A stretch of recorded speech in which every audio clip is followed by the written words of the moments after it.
സ്ത്രീകൾ എപ്പോഴെങ്കിലും ചിന്തിച്ച് നോക്കിയിട്ടുണ്ടോ?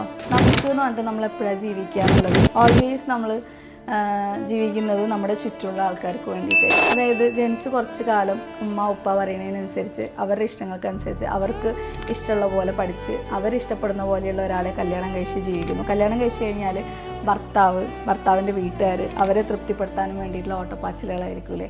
പിന്നെ അത് കഴിഞ്ഞ് മക്കളായി കഴിഞ്ഞാൽ ഓട്ടോമാറ്റിക്കലി നമ്മൾ തന്നെ നമ്മുടെ സന്തോഷവും നമ്മുടെ ലോകവും നമ്മുടെ മക്കളും ഇതിൽ എവിടെയെങ്കിലും എപ്പോഴെങ്കിലും നമ്മൾ നമുക്ക് വേണ്ടി ഒരു 5 മിനിറ്റ് പിന്നീട് നമുക്ക് അങ്ങോട്ട് കിട്ടുന്നുണ്ട്. പക്ഷെ നമ്മളങ്ങനെ സാക്രിഫൈസ് ചെയ്തതുകൊണ്ട് നമുക്ക് മാത്രമേ അത് നഷ്ടമായിട്ടുള്ളൂ. നമ്മുടെ മക്കളെയും നമ്മുടെ ഭർത്താവിനെയും എല്ലാവരെയും തന്നെ ഇൻക്ലൂഡ് ആക്കി കുറച്ച് സമയം മാത്രം നമുക്ക് വേണ്ടി മാറ്റി വെച്ച് നോക്ക്. ഇതിനേക്കാളും ഹാപ്പി ആയിരിക്കും. എനിക്ക് വേണ്ടി എന്തെങ്കിലും ചെയ്തു എന്നുള്ള തൃപ്തിയോടുകൂടി മറ്റുള്ളവർക്കും കൂടെ ചെയ്ത് കൊടുക്കുമ്പോൾ കിട്ടുന്നൊരു സാറ്റിസ്ഫാക്ഷൻ ഉണ്ടല്ലോ, ഇപ്പോൾ ഇതിനേക്കാളും ഉണ്ടാവും. അപ്പോൾ ജസ്റ്റ് ഒന്ന് ട്രൈ ചെയ്ത് നോക്കിട്ടാ.